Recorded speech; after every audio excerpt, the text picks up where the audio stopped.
Hello అండి, అందరికీ welcome to కుచ్చు స్పెషల్ డిషెస్.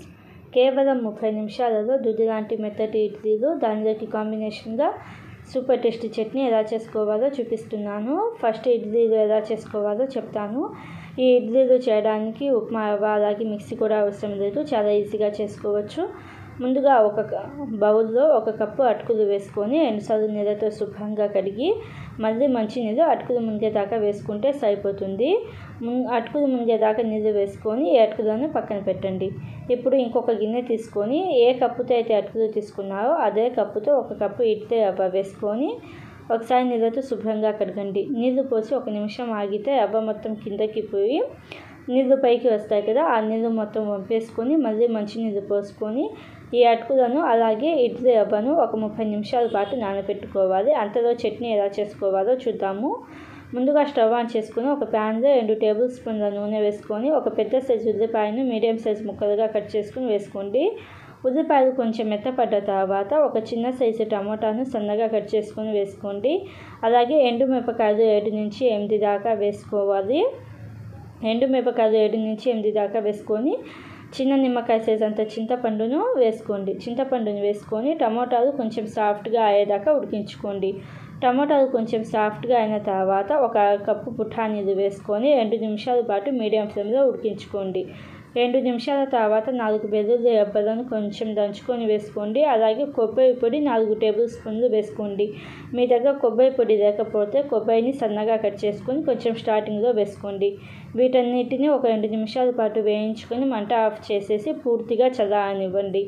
పూర్తిగా చల్లారిన తర్వాత ఇలాగ ఒక మిక్సీ జార్లోకి ట్రాన్స్ఫర్ చేసుకొని మీ టేస్ట్కి తగినంత సాల్ట్ అలాగే కొంచెం నీళ్ళు వేసుకొని మెత్తని పేస్ట్ లాగా చేసుకోవాలి. ఈ మెత్తని పేస్ట్ని ఒక గిన్నెలోకి మార్చుకొని అదే మిక్సీ జార్లో ఇంకొంచెం నీళ్ళు వేసి ఆ నీళ్ళు కూడా వేసేసి బాగా కలపండి. సాల్ట్ సరిపోయిందో లేదో చూసుకొని సాల్ట్ పడితే ఈ స్టేజ్లోనే అడ్జస్ట్ చేసుకోండి. ఇప్పుడు తాలింపు కోసం స్టవ్ ఆన్ చేసుకొని ఒక ప్యాన్లో 2 టేబుల్ స్పూన్ల నూనె వేసుకొని తాలింపు దినుసులు ఆవాలు, జీలకర్ర, పచ్చిశనగపప్పు, మినపప్పు, కొంచెం కరివేపాకు అలాగే ఎండుమిరపకాయలు వేసుకొని మీడియం ఫ్లేమ్లో పెట్టేసి ఈ తాలింపును దోరగా వేయించుకోవాలి. ఈ తాలింపును చట్నీలో వేసి బాగా కలిపారంటే చట్నీ అనేది రెడీ అవుతుంది. అరగంట తర్వాత చూపిస్తున్నాను చూడండి. అటుకులు నీళ్ళని బాగా పీల్చేస్తాయి కదా, ఇలాగ నీళ్ళని పీల్చేసిన అటుకులను చేతితో స్క్వీజ్ అంటే చేతితో బాగా పిండుతూ మెత్తని పేస్ట్ లాగా చేసుకోవాలి. మీరు కావాలంటే మిక్సీలో అయినా వేసుకోవచ్చు ఈ అటుకులను. ఇలాగా అటుకులను బాగా పిండి మెత్తని పేస్ట్ లాగా చేసుకున్నాం కదా. ఇప్పుడు ఒక మిక్సింగ్ బౌల్ తీసుకొని ఈ మిక్సింగ్ బౌల్లో మనం మెత్తని పేస్ట్ లాగా చేసుకున్న అటుకులు వేసుకోండి. అటుకుల పేస్ట్ని వేసుకొని అలాగే ఇడ్లీ రవ్వలో నీళ్ళు ఉంటాయి కదా, నీళ్ళు ఏమీ లేకుండా బాగా పిండేసి ఇడ్లీ రవ్వని మాత్రమే అటుకుల పేస్ట్లో వేసుకోండి. వేసుకొని 1 కప్పు పెరుగు వేసుకోండి. చిన్న పెరుగు ప్యాకెట్ ఉంటుంది కదా, కర్డ్ ప్యాకెట్, అది వేసుకొని ఒకసారి బాగా కలపండి. ఇలాగా ఒక 2-3 నిమిషాల పాటు బాగా కలుపుకున్న తర్వాత ఒక 2 టేబుల్ స్పూన్ల నీళ్ళు వేసుకొని బేకింగ్ సోడా 1 పావు టీ స్పూన్ వేసుకొని ఒక 2 నిమిషాల పాటు బాగా కలపండి. మనకి కన్సిస్టెన్సీ మామూలు ఇడ్లీ పిండి అయితే ఎలాగా ఉండిద్దో ఆ ఇడ్లీ పిండి కన్సిస్టెన్సీ అనేది రావాలి. ఇలాగ 2 నిమిషాల పాటు బాగా కలుపుకుంటే మనకి ఇడ్లీ పిండి అనేది రెడీ అవుతుంది.